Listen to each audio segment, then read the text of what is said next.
Oi, gente, como é que vocês estão? Vamos lá, né, para mais uma característica da civilização, né, desse conjunto, né, de práticas, né, desse movimento, né, o feudalismo, tá certo? Hoje nós vamos falar sobre as transformações do feudalismo. A semana passada nós falamos da consolidação, como foi consolidado o feudalismo, né? Como ficou consolidado. E hoje nós vamos falar dessas transformações, o que foi que transformou diante do feudalismo, tá certo? Então, para que se vocês quiserem acompanhar, né, no livro de vocês, esse conteúdo ele está na página 17, tá certo? Então, na página 17, vocês vão achar esse conteúdo. Então, vamos lá, né?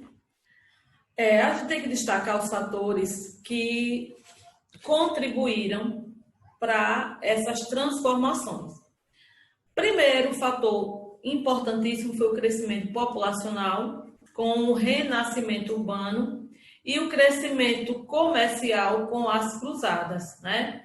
Aqui eu coloco duas imagens emblemáticas. Uma imagem é como realmente era constituído esse crescimento urbano.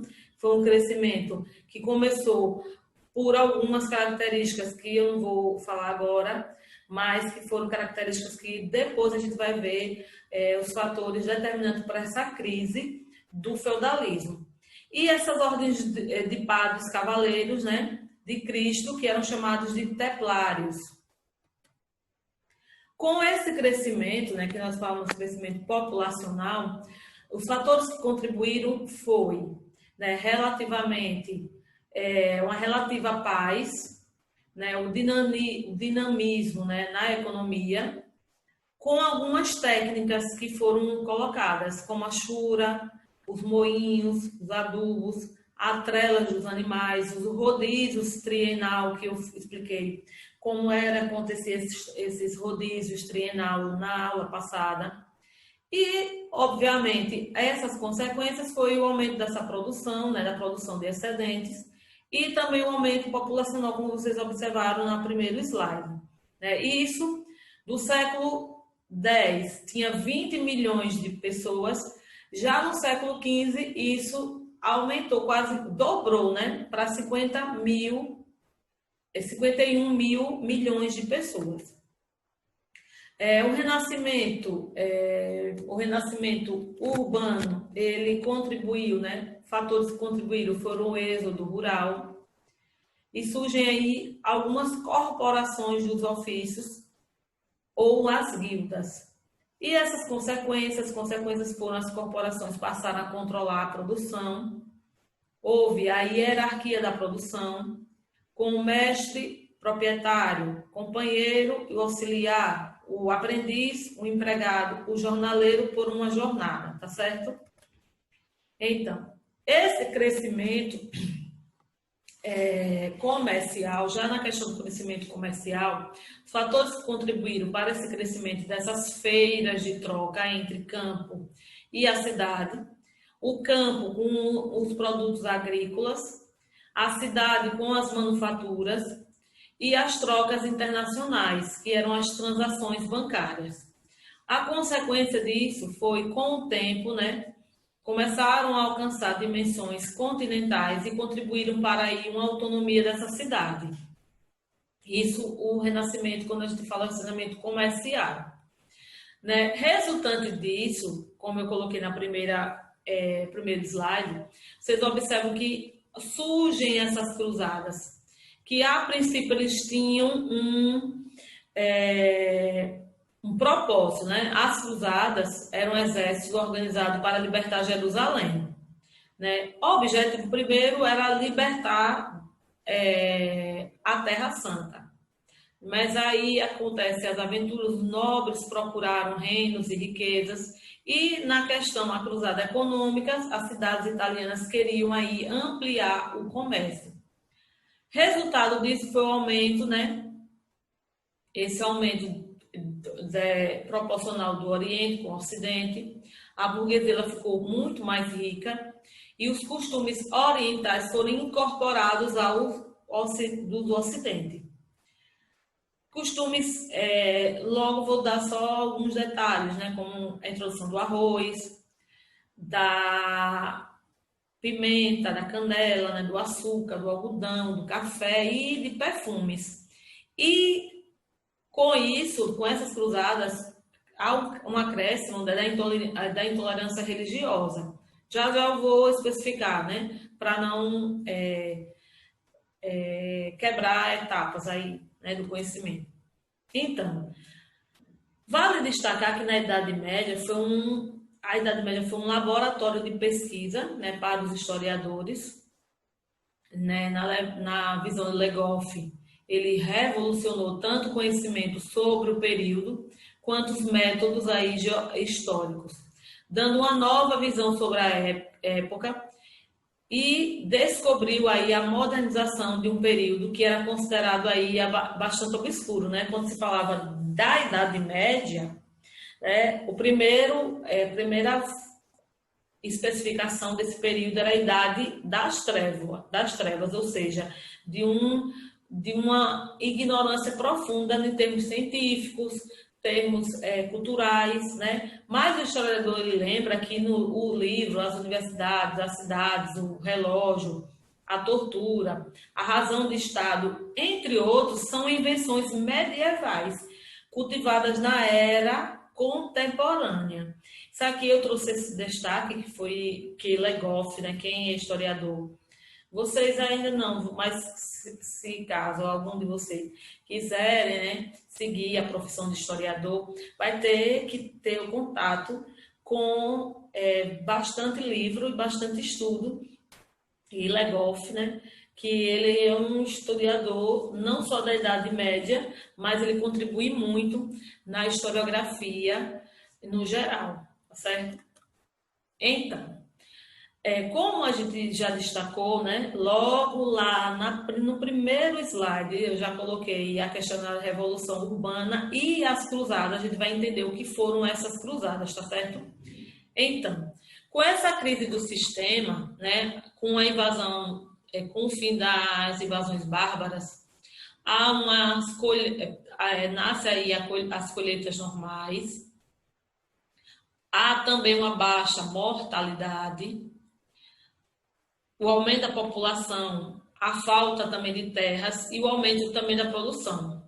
Isso aí tudo a gente destacou nos primeiros, a rotação trienal, o arado de ferro com rodas, já o cavalo substitui o boi, questão servil, a energia eólica e hidráulica, a derrubada aí das matas, a drenagem dos pântanos também, o aumento da população gera também a marginalização e nasce um novo tipo de sociedade, que são os nobres, só que os nobres cavaleiros, né, nessa correlação aí das cruzadas. E os pobres que começam a integrar não só os pobres dentro da sociedade que eram servos, mas começam aí a vir outro tipo de pobre que são os ladrões, né?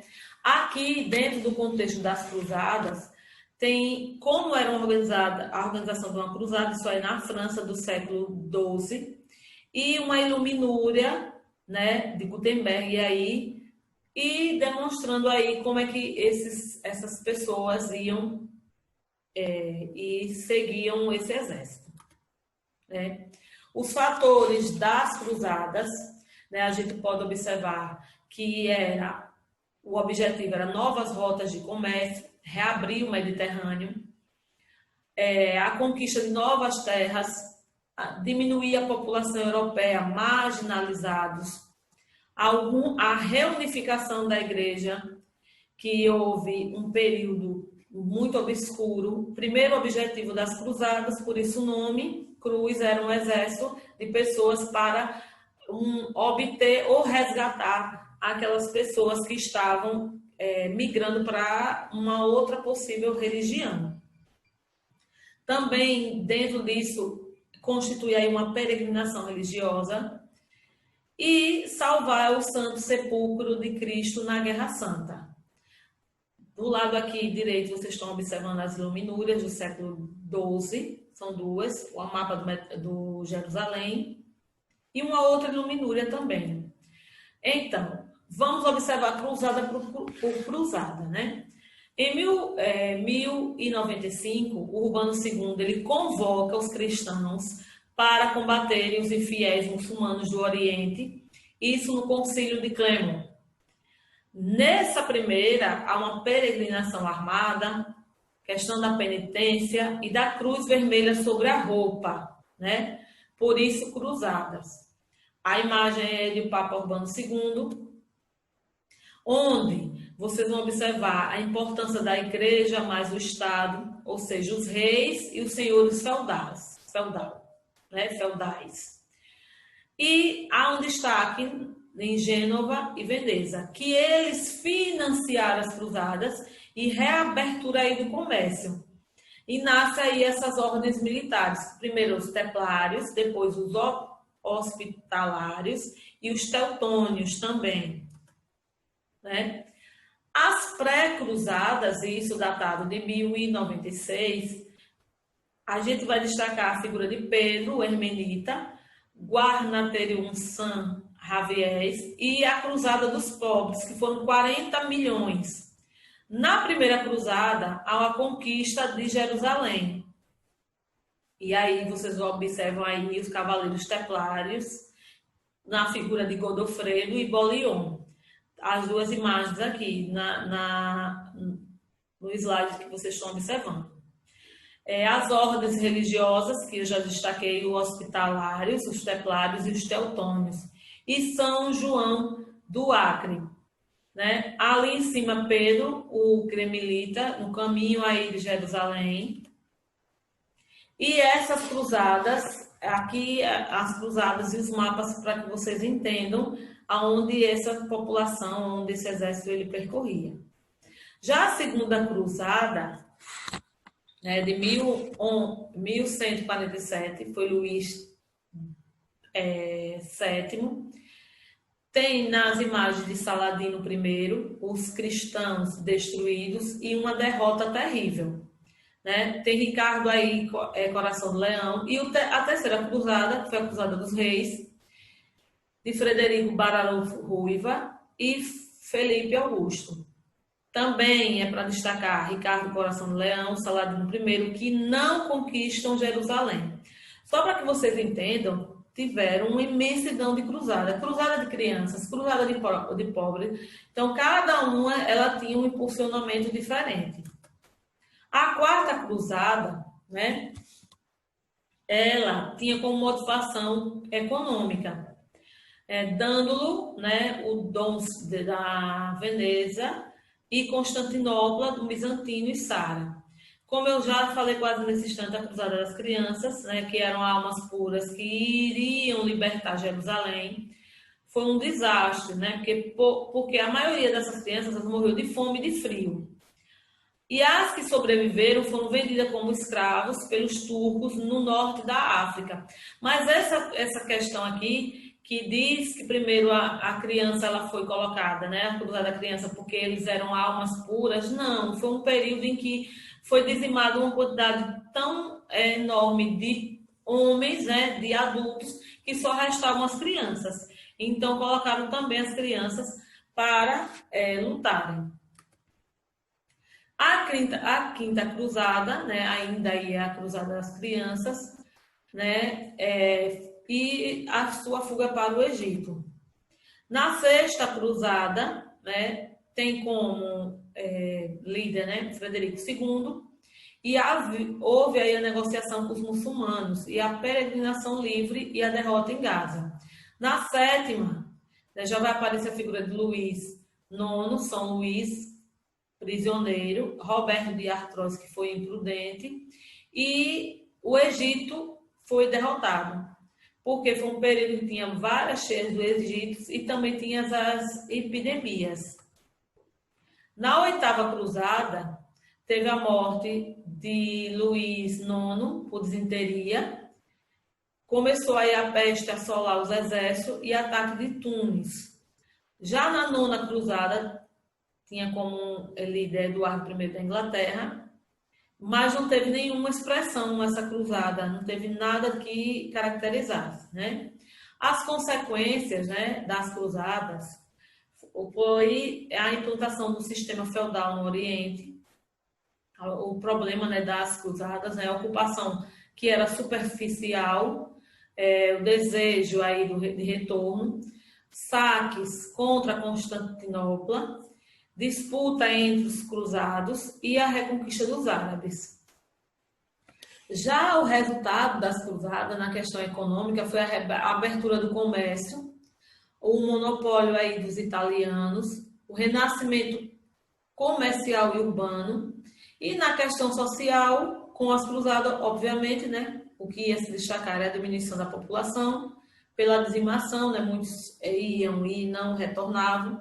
A nova classe nasce aí políticos, com o enfraquecimento aí dos senhores feudais e o fortalecimento do rei pelas monarquias nacionais.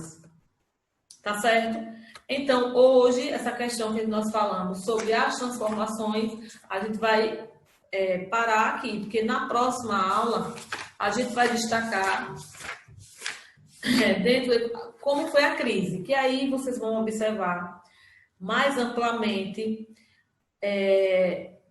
algo que, com a crise, né, veio as grandes pestes, que aí eu vou destacar com vocês a grande peste que foi a peste bubônica,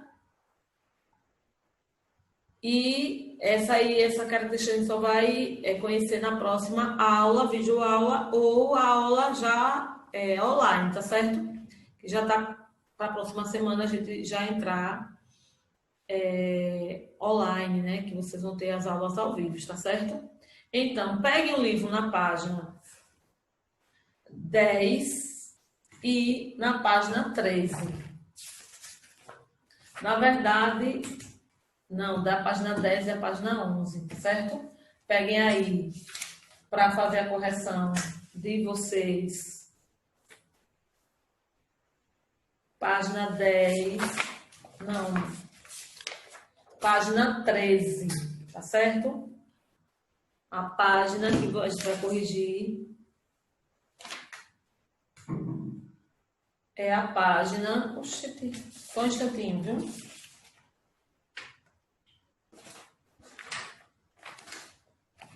Página 13, vamos lá, né? Vou corrigir são 3 questões apenas, tá certo? Então, vamos lá. O feudalismo ele foi um sistema social, econômico e político que predominou na Europa ocidental entre os séculos X e o século XIII. Esse sistema resultou na síntese de elementos provenientes das sociedades romanas e germânicas. Quais foram eles, né?